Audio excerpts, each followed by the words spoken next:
I grew up in the south of France, in Provence, a tomato paradise. One day, a piece of news shocked me. Le Cabanon, the jewel in the French crown of tomato sauce, had been bought by a Chinese investor, General Liu. He'd decided to produce sauce provençale with Asian tomatoes. Provence. Okay. General Liu was trying to conquer this sector. The local deputy seemed delighted. But I did not understand why a country where they do not eat tomato sauce wanted to compete with Provence or Italy. For 2 years, I put my life on hold to understand how this product had become a necessity to all mankind. I discovered a different tomato, unlike the one we see in our salads. A tomato that you'll never see round and whole on your plate. A tomato modified by geneticists to meet the needs of the agri-food industry. These are tomatoes that are very firm fruit. You can drop them and they won't burst. I discovered a misunderstood and fascinating industry. An industry born from the success of Italian gastronomy and reinvented in the United States by a few men who turned it into red gold. In California, I met the biggest leader of this industry, a multimillionaire who is obsessed with productivity. In Italy, I saw harvesters exploited. In Africa, farmers ruined. For the past 2 years, I've been collecting sauces, juices, soups, concentrates, pulp, peeled tomatoes, and ketchup from around the world. The story I'm going to tell you is not about a simple canned food. It's an absurd story of our globalized world. Its winners, its losers, the men and women who feed mankind without ever seeing the fruits of their labor.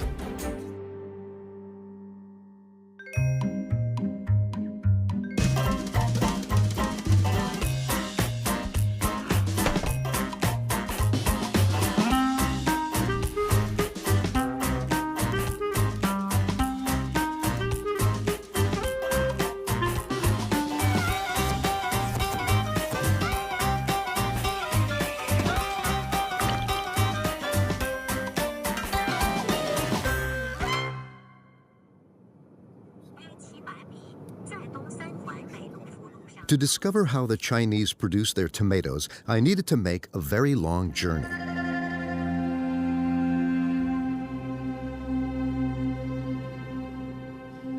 "3,000 kilometers from Beijing in the west of China to Xinjiang.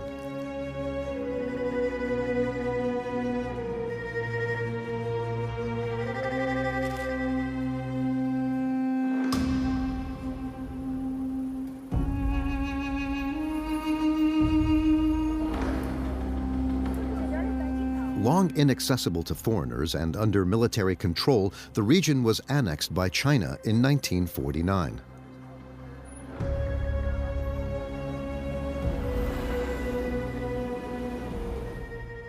It's the territory of the Uyghur people, a Muslim ethnic group that regularly rebels against the central power.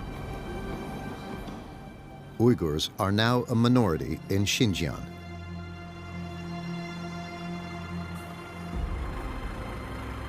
This region is now populated by millions of Han, the majority ethnic group in China, and migrants from other regions.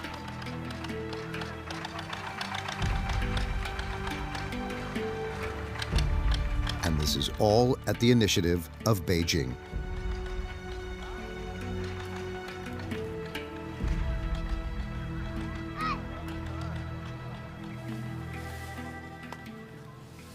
Here, a third of the harvest is still manual, as it was in the West 50 years ago.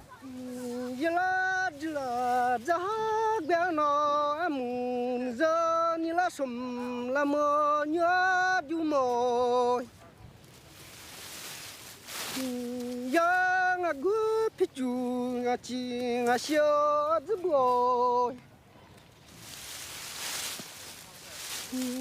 呀因此头子高就是伢的毛。唱歌，就是像我们老家，像我的爸爸妈妈，在我们两口子在外面打工。我们老家最偏的地方就是不好玩，不好产量。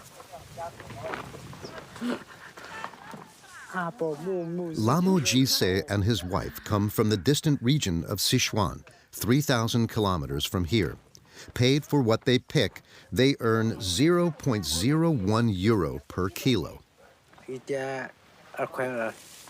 我们以前呢，干了我们两口子，干了170点，160点，干。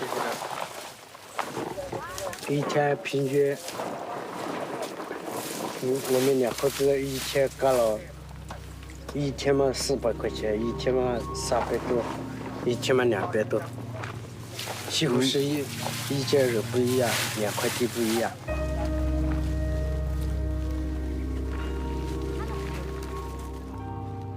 This difficult work with an uncertain income attracts the poorest families in the country, including children.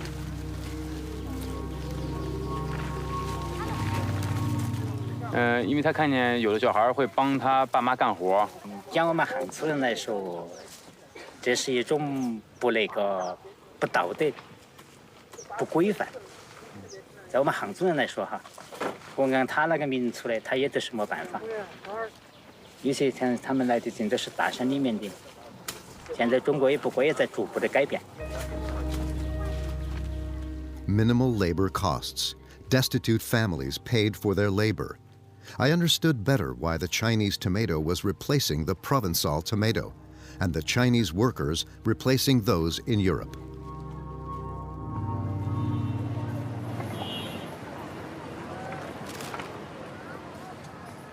But who had the absurd idea that China should launch itself into this industry? China is one of the few countries where they do not eat tomato sauce. That is the whole paradox. I searched for a reason in the Chinese capital, Beijing.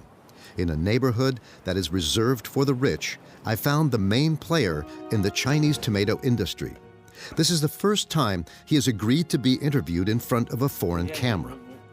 Liu Yi, also known as General Liu, a former leader of the Bingtuan. As explained in this official video, the Bingtuan is a military-industrial organization founded in 1954 on the order of Mao and composed of former army soldiers. Its mission is to populate, control, and develop the region of Xinjiang to avoid any rebellion of the Uyghur people. In reality, General Liu never led a fighting unit. But under his command, battalions of Chinese workers were sent into the commercial war of the tomato.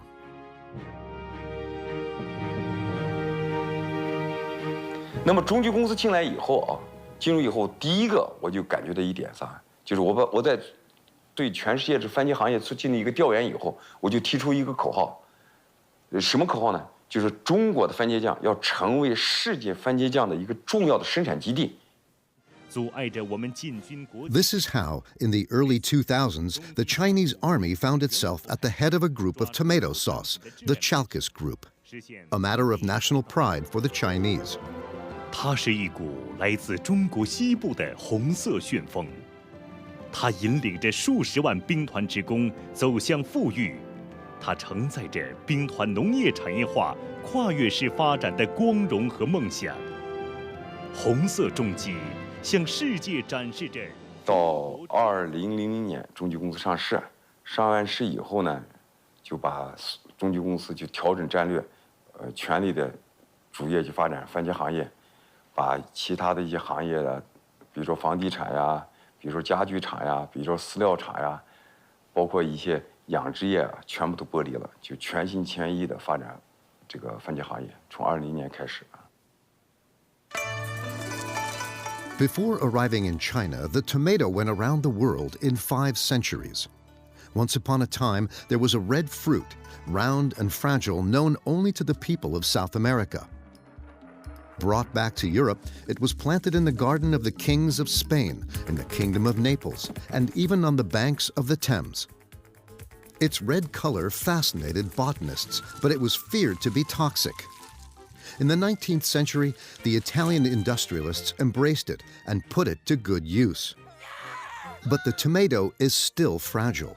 In the 20th century, geneticists invented new varieties which didn't get crushed before they arrived at the factory. It is this new tomato that is harvested all over the planet today.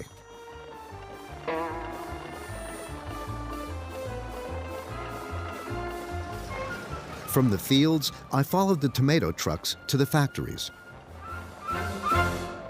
Today, China has become world number 2 in the red gold industry, with the COFCO Tunhe Group, a state-owned company, an agri-food giant. The director's assistant at one of the largest factories in the country takes me on a tour. Every day, 5,000 tons of fresh tomatoes are delivered here. Unloaded with jets of water, they are sent into the depths of the factory. Inside, the principle is barely more complex than when you reduce tomatoes at home.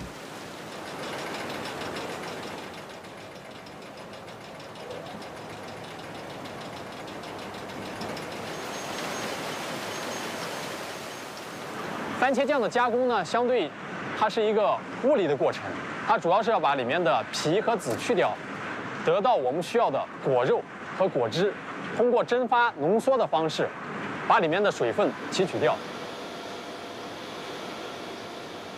In these vats, the tomatoes are sterilized and transformed into concentrate, the red gold of this industry. It takes 6 kilos of tomatoes to make 1 kilo of this paste. I now understand where my favorite sauce comes from. In 20 years, China has become a superpower of the tomato industry. Thousands of tons of concentrate are packaged for export in these large blue barrels. 我们这些番茄酱灌装出来之后呢，会销往世界各地。目前呢有记录的就是130多个国家和地区，有欧洲的，比方说荷兰、英国、俄罗斯。那么亚洲这边有日本、马来西亚、印度尼西亚，那么还有像澳大利亚，这些国家都是在全球范围内进行流通的这样一个商品。These barrels of concentrate are like barrels of crude oil. Shipped around the world, they will then be refined by a multitude of brands.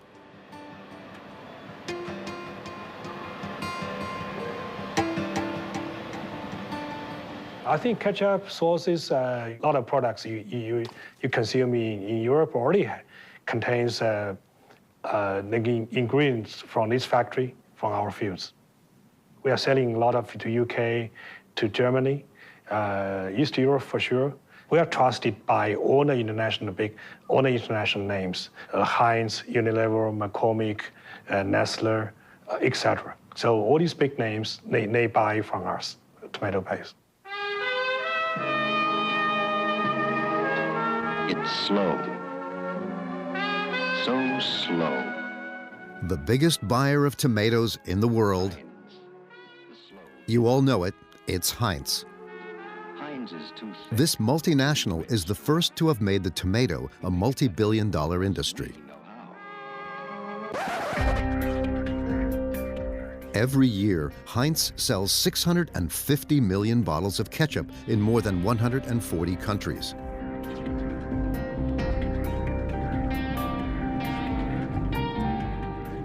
I decided to go back to the very beginnings of the tomato industry, to the east of the United States.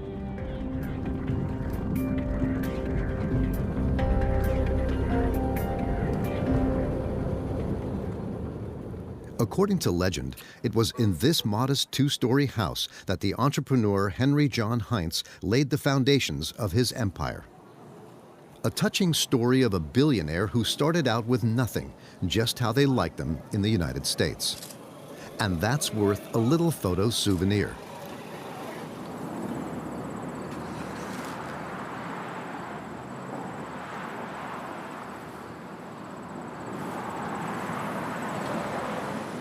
How did Heinz become the world's #1 ketchup almost 150 years ago?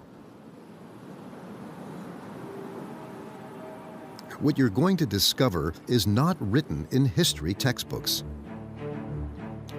At the end of the 19th century, Pittsburgh was the world capital of iron and steel activities. The Carnegie factories produced 1/4 of American steel. Pittsburgh was the symbol of the country's industrial development, a city where the floods of European migrants came to find work in steel and Ford car factories.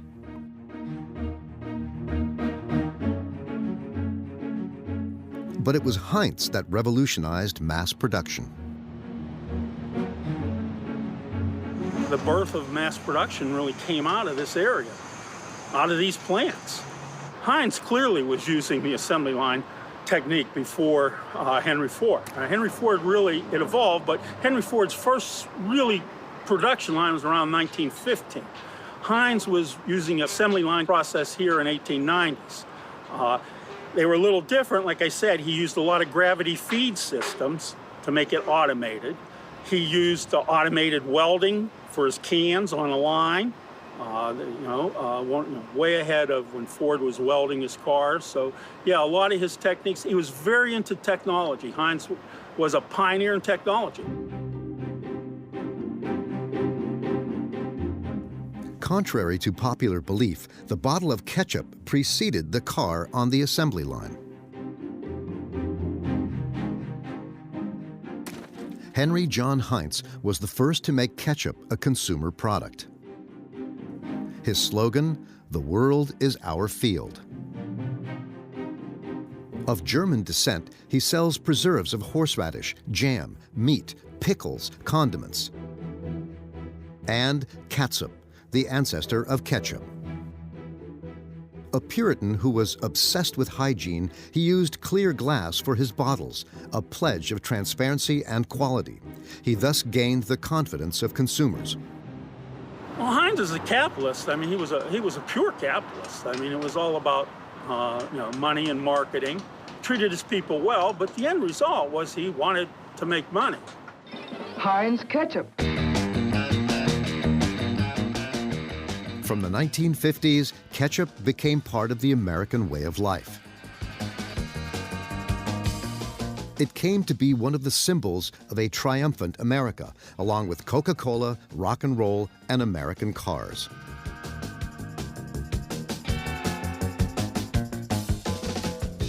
The American dream of a society of prosperity and abundance is realized through mass consumption.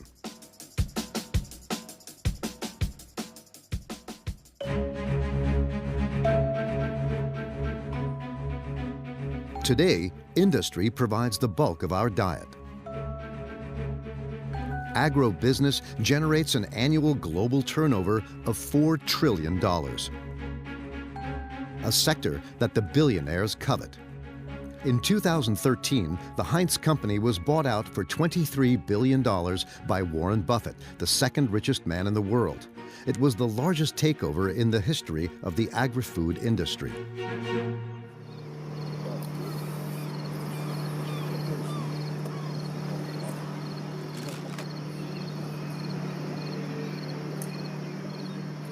The arrival of the billionaire was not good news for the employees. C'est la fin d'une époque à Leamington. Après plus de 100 ans, Heinz a vendu son usine sud-ontarienne et des centaines d'employés vivaient aujourd'hui leur dernière journée de travail à cette entreprise. Beaucoup d'entre eux, d'ailleurs, se retrouvent maintenant sans emploi. I found workers that Heinz brutally fired, the price of adjusting to capitalism.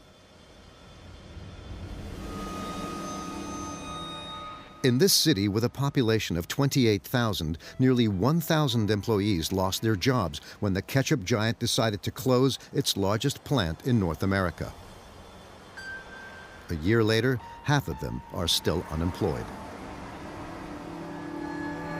That's the 20-year service award that you got at Heinz. Yes, they gave me the 20-year award there. It's very nice. I was very proud of it. I'd have got that if I stayed there, but they closed down. Yeah. And what's that plaque? I was the Employee of the Year 2 years in a row.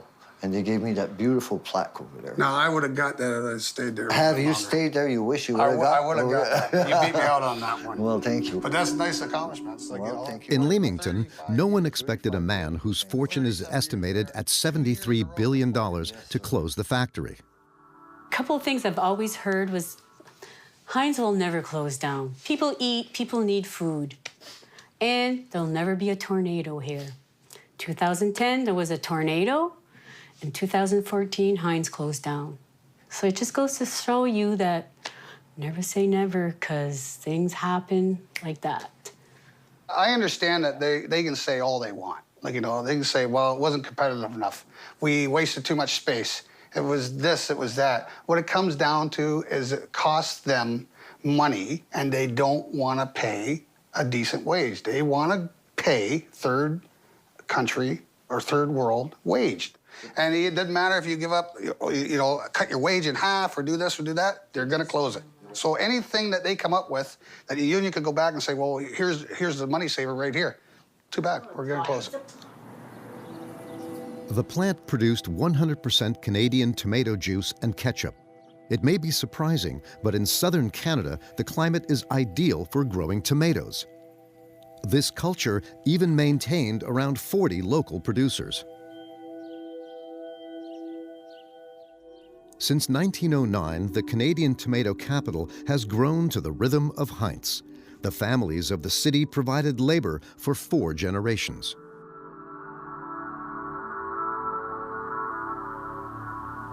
When that company closed down, it hurt me. Emotionally, I think it did most people that worked there. We gave our life to that plant. Yeah. And I loved working there. I liked the people I worked with. But it hurts to lose a plant like that, all because of some money. And that's the bottom line. It's bottom line. It's money and not people's lives. I don't think that they cared enough about the people here. If they came here and looked at what they'd done to some of these people, I mean, they should be ashamed of themselves. Since its acquisition, Warren Buffett has closed 5 plants and cut 7,400 jobs, about a quarter of the company's workforce.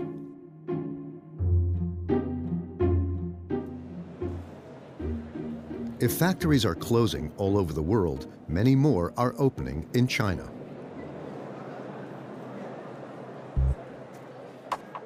Who sold the Chinese the industrial techniques to make this concentrate?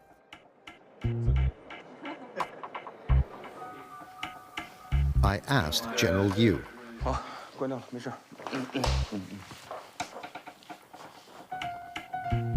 红色产业啊，就番茄酱的红色产业，意大利啊，真正起到了一个原始咱们讲的马可波罗的这么一个概念。实际上，第一条设备是他给了中国。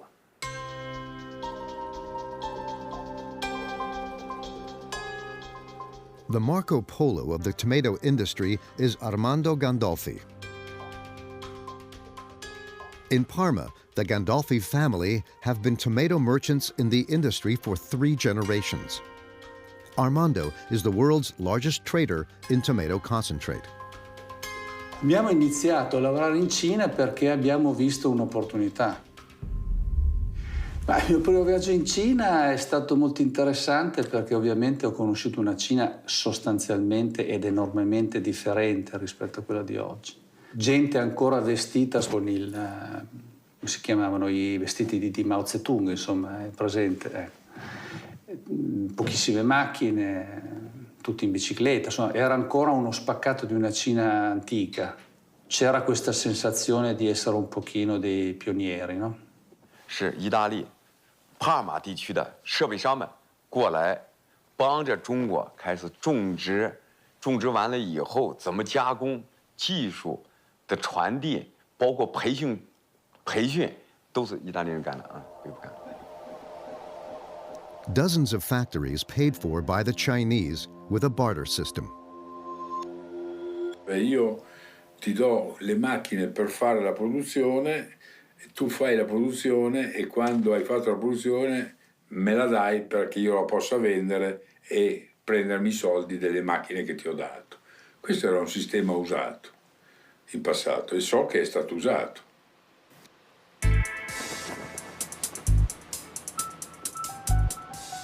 And it is thanks to this transfer of technology that China has become the world's largest exporter of red gold.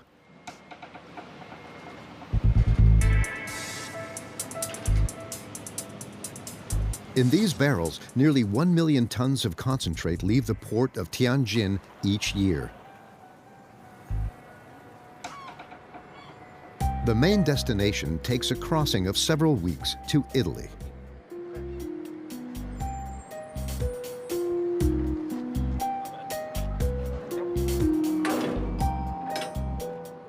A 1,000 tons of Chinese concentrate are unloaded every week in Salerno. The Chinese concentrate is then reconditioned by the Italian industry. The recipe is simple. Take Chinese concentrate, dilute it in a little water, add a pinch of salt, and you're done. These cans are then exported to Africa, the Middle East, and Europe. This is how you can eat Chinese tomatoes while believing they were grown under the Italian sun. There's nothing Italian here, except a name and the flag. So is there anything illegal here? No. I would say basically what you're talking about is misleading consumers. So it's part of the company's responsibility, to try to give an image of seriousness and to try not to cheat consumers by telling this looks Italian, it's not Italian. The Spaniard Juan José Amezaga is one of the biggest tomato concentrate traders in the world. Each year, he buys the equivalent of 600,000 tons of fresh tomatoes for resale in the form of concentrate. If you eat tomato sauce, it's partly thanks to him. The agribusiness giants trust him for their supplies.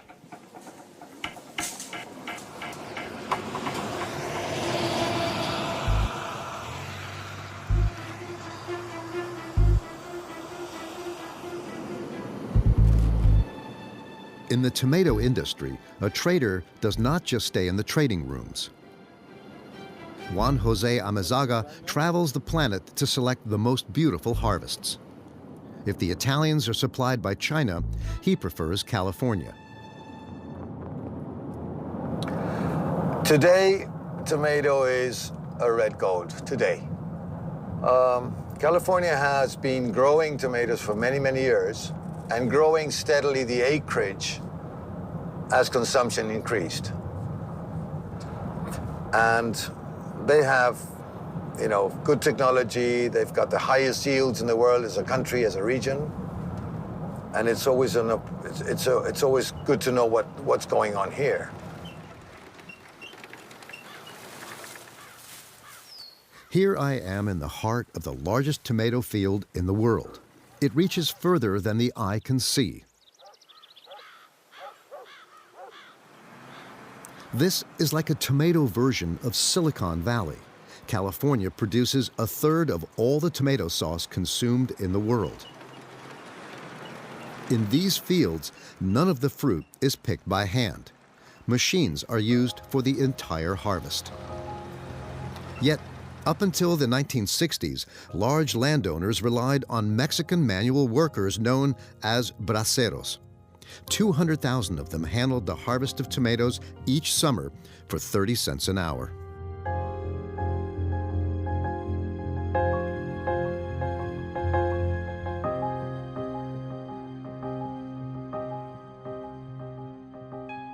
At that time, Cesar Chavez, an agricultural worker and a charismatic leader, worked with his union to demand better working conditions.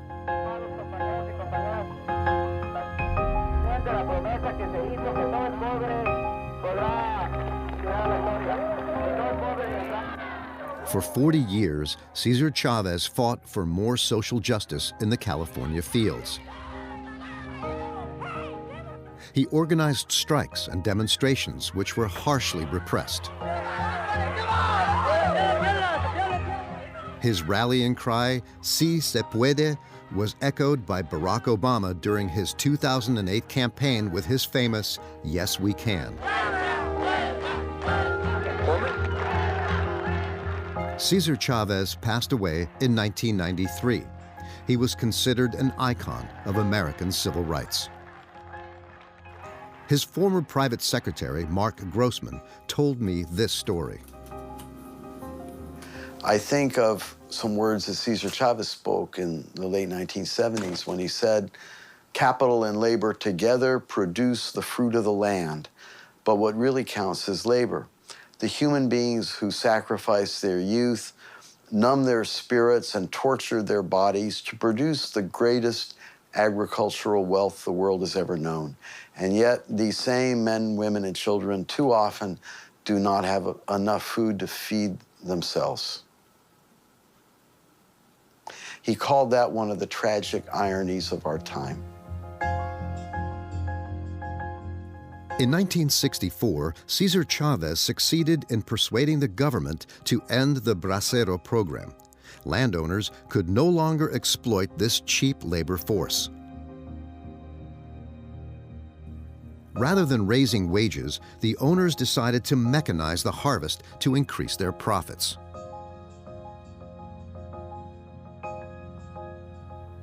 $50,000 farm workers were employed in the canning tomato industry in the years before mechanization research, the 2 generations of mechanization in the canning tomato. And essentially what happened was that over a period of about a decade, the workforce was decimated.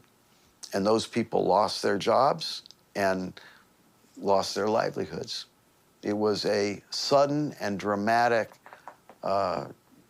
decimation of people's livelihoods who had relied upon canning tomatoes, for many of them for generations.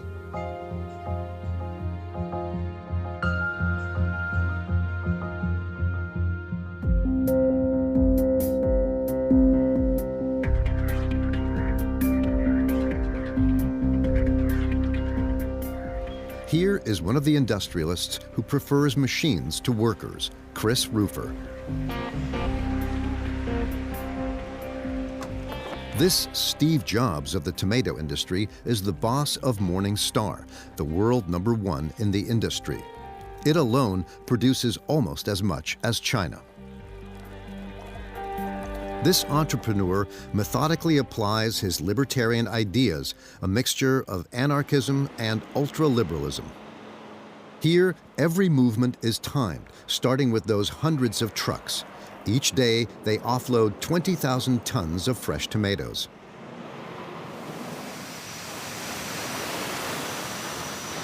We had to start putting water in the trailers before to save 15 seconds. So when they come in here, there's already pretty much full of water. Saving 15 seconds per truck saves 7 minutes per hour, the equivalent of 1 working day per year. Here, more than elsewhere, time is money. I'm paranoid. I think we could do a lot better. I see more detail, and so there's a lot of things to fix, a lot of things to improve. So I don't consider we do that well. Morningstar efficient company very much, because they have managed to reduce costs all through the supply chain, from the field to the trucking of finished goods. Per dollar investment in a plant, you produce much more. They can produce more than 6 million tons of fresh tomatoes. That's more than all Italy in 3 factories. It's impressive, really amazing. Yes, the man by my side produces more than all of Italy. Each hour, Chris Rufer transforms 1,350,000 kilograms of tomatoes into concentrate under the control of only 2 employees. How's it going? 44 last hour. 44? They still giving this excuse they can't pump it? In this factory that has been automated to the extreme, many executives and workers have been removed and replaced by computers. They're running the whole factory, these 2 seasonal girls. They got an issue, they call Jimmy or something, "Hey, Jimmy, get out there and do that." Okay, they're like the plant managers. The world's largest factory runs with only 70 workers per rotation. Chris Rufer likes parables. For him, liberalism is a best of 5 sets and tough luck for the losers. So if you play tennis with another person, you're there, you're proving your game. So the competition allows you to improve your game, and if you improve your game, you have more fun. So that's what the competitive system's all about, is getting the people with better ideas, better processes to expand, and kindly telling those that aren't doing as well that maybe they should do something else. Maybe they shouldn't play tennis, maybe they should take up golf or swimming. Applied to the labor market, his lesson sends shivers down your spine. For 50 years, large companies have been increasing their profits by mechanizing production and reducing the cost of wages. Everywhere, machines replace manpower. Lay off more to earn more. This is companies' winning formula. And the more the bosses invest in technology, the more production volumes increase. Supply stimulates demand. Never before have the shelves been so stocked. Never before has mankind consumed so many tomatoes. But by concentrating more and more wealth in the hands of big companies and destroying more and more jobs, how long can this system last?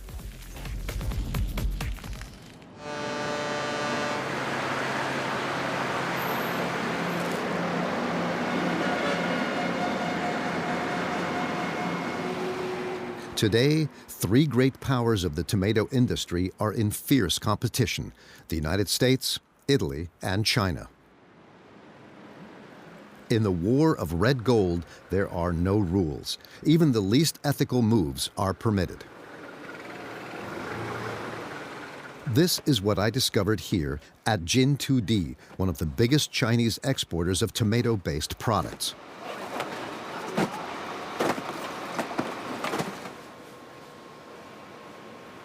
Ma Zhenyong, the managing director of the company, agreed to show me his factory. Like any good entrepreneur, he starts with a small guided tour of his production line.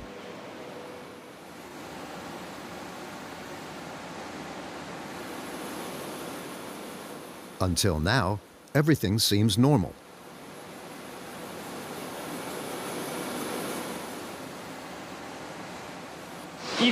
分钟的产量就是300罐的产量啊。但1天下来呢，就要1台设备，灌装封口机1台，就应该达到2个集装箱。The first surprise was waiting for me in the warehouses. Gina, does that not remind you of anything? This is Gino's Chinese cousin, that famous brand created in Italy and which actually contains Chinese concentrate. To compete with their former partners who hid Chinese concentrate in Italian cans, the Chinese camouflaged their tomatoes in cans that are the colors of Italy. In the end, everybody is eating Chinese. 我们公司的主要产品的市场在这个中东地区和非洲。 欧洲也有一部分国家，例如德国、瑞典。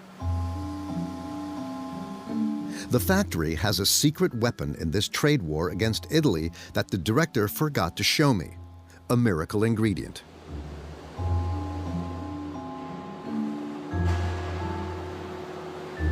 A white substance is added to the tomato sauce in large quantities. This substance does not appear on the label.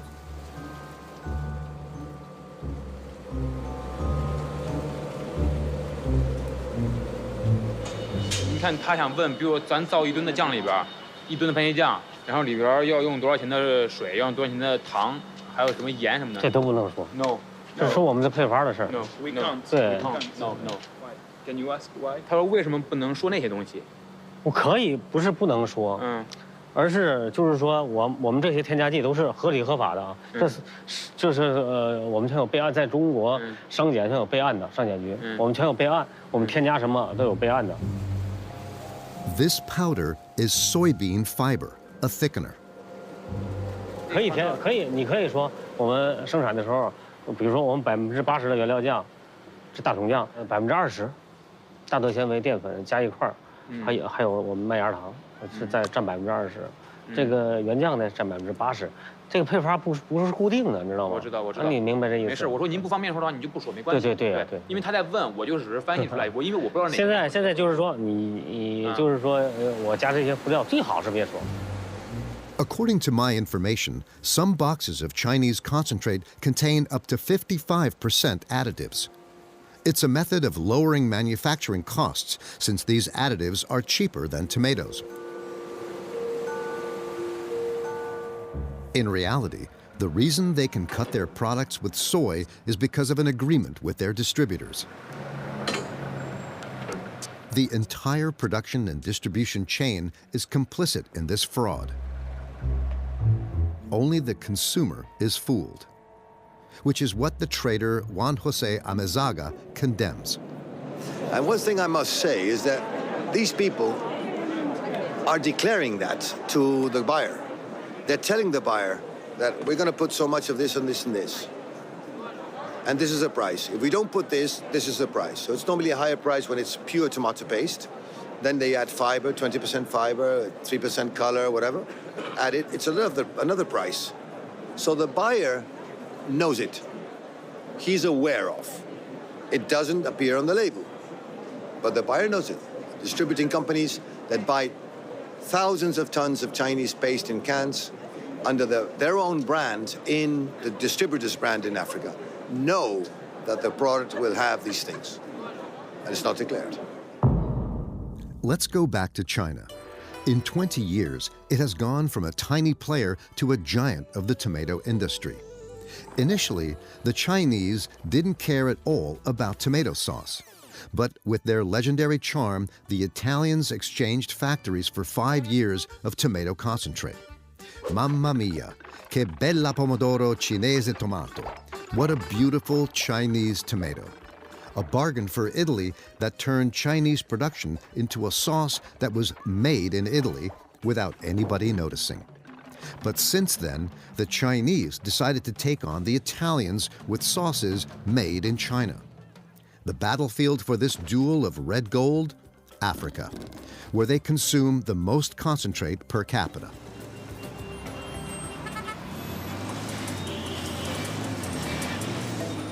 With a population of 27 million and 6% growth, Ghana is a dynamic economy, the second biggest in West Africa.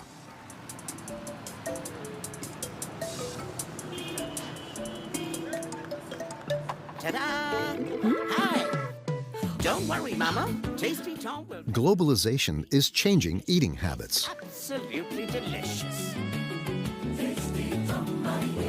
The secret behind delicious meals.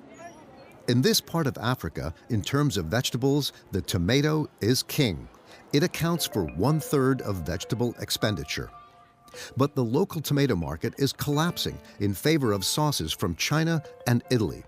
Imports have multiplied by 30 in 15 years.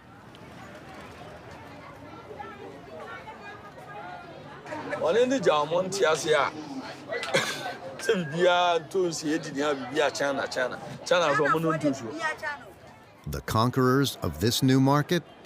I visit them 12,000 kilometers from Beijing in their secure residence. Guess who I find there? General Yu and his son, Quinton.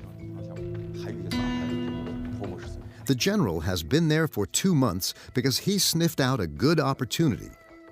West Africa is the region which has the fastest growing consumption of tomatoes. And his presence is part of a policy that is promoted at the highest state levels in China. 因为中国现在习主席在讲一路一带啊，讲丝绸之路，实际上是呢，新疆是丝绸之路的源头啊，加纳是一个就发源地、起点，一个是源头啊，刚好是我们国家的政策和现在的大的发展趋势是相吻合的。以后肯定番茄的这个超级强国，加工业的超级强国，包括全球超级强国，肯定是中国啊，这是肯定的。This confident talk also reflects a reality. The African continent is fast becoming the next big consumer market in the world.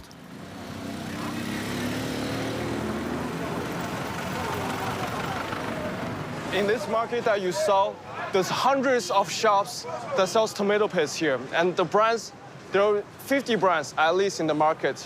It's 90% Chinese factories who produce because they have invested so much into the machineries and they need a way out to do it. So they will produce for anybody, whether it's OEM, whether it's for their own brand, that they can sell in the African market. So in terms of that, the Chinese producers need to find a way to digest their own excess surplus. The wheels of the economy keep on turning. In Ghana, I arrived during a major economic change. China is relocating part of its production to benefit from cheaper labor. On production lines imported from their country, the Lius manufacture their finished products from Chinese concentrate. 他们赚得多，我付得多。你可以这样子，你可以教他怎么去干，但是你不能帮他去干。你懂我意思吧？你教他怎么去干，但是你不能去干。唯一教他去干，唯一我们自己干的是他妈的配料，那是我们自己搞的，其他地方全都不行。 Ghanaian workers are paid 4 times less than Chinese workers, 100 euros per month. This year in China, as you know, the global economy is not that well. You see a lot of factories shutting down, moving to Southeast Asia, moving to Vietnam, moving to Indonesia, Malaysia, those areas. And you will see, especially in the tomato paste business, that you see a lot of factories moving to African countries. And I'm glad to say we're one of the first who took this step to establish our presence more closer to the market rather than 10,000 miles away. By purchasing canned Chinese tomatoes rather than fresh tomatoes from his own country, the consumer weakens local producers a little more. Since independence, thousands of Ghanaian farmers have been growing tomatoes, an activity that offered a future to entire families. Their tomatoes were processed in factories in the public sector, and the canned goods were sold in the markets, a sector protected by customs barriers to the delight of the farmers. But under pressure from international financial institutions, free trade has become the rule and imports have overwhelmed the country, which has been disastrous for farmers, and the local factory had to close. So, since nobody buys their tomatoes and the state does not help them, some of them try their luck in Europe. In Italy, ironically, they pick tomatoes.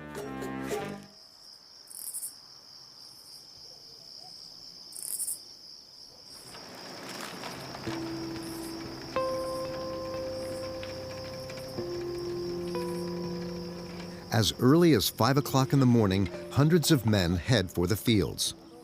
Coming from Africa via the Mediterranean, their journey ended here. To survive, they have no choice but to pick the specialty tomatoes of southern Italy.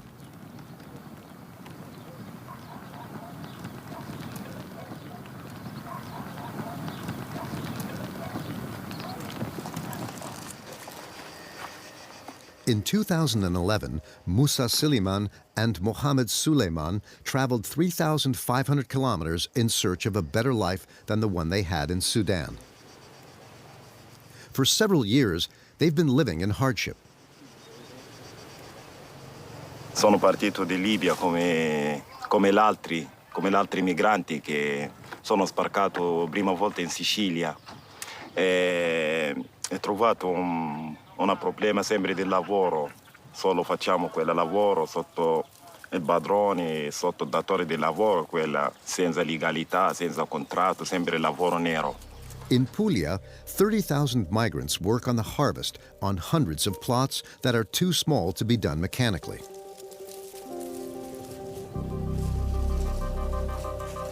They have come from Africa, but also from India, Romania, or Bulgaria. They're paid an average of 20 euros for 10 to 12 hours of work under a blazing sun. Anche quando mi entra in un supermercato che mi riguarda una bottiglia di pomodori, la persona che comprano una scatola o una bottiglia di pomodori non sapevano già che dentro quella bottiglia c'è una storia di schiavitù, ci sono persone che sono morti dentro il cambio di raccolta.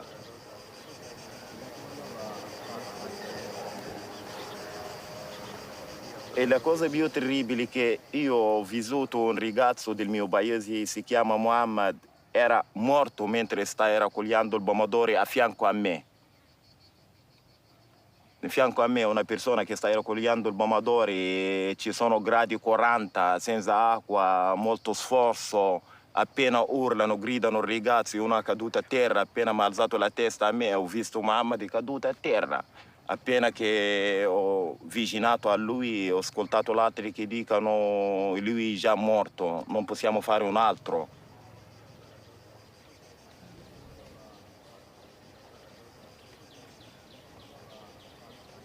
Non posso anche portare un'ambulanza o un dottore dentro la campagna, non hai quel dritto per gli altri, ma per noi non esiste.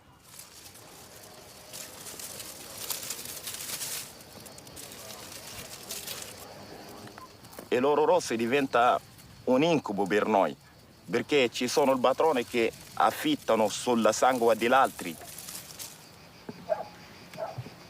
Ma secondo me anche il mercato internazionale del pomodori in tutto il mondo e l'impresa agricola e i padroni che gestiscono quella retta e lo Stato, tutti avevano la colpa che ti lasciano quella gente che lavora senza diritto, come schiavi, senza diritto umano. Today, he works for a cooperative, Esfruta Zero, Exploitation Zero, which produces organic and fair trade sauces especially for the German market.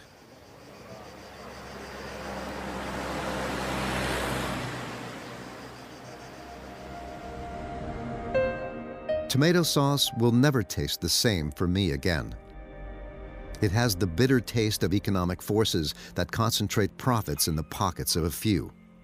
It has the smell of liberalism, which has established itself from one continent to the next, and the color of migrants' blood from all over the world.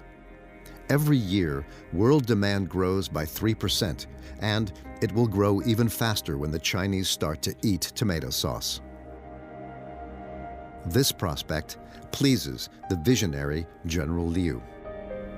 我相信再有5-6年时间，新一代的吃的麦当劳长大的这些孩子们，包括中国生活水平、生活节奏的加快，最终的番茄产品一定会进来，但这个东西一定要是，所以说这个你按最落后的讲，你像韩国、日本，平均下来每个人都是8-9公斤，你像德国都10几公斤，美国都是7-8公斤。你要少中国要是7-8公斤的这个番茄制品的销售量，那中国13亿人多少？你想想啊，几百万吨啊！所以说这个行业，我觉得以后的发展空间应该很大很大。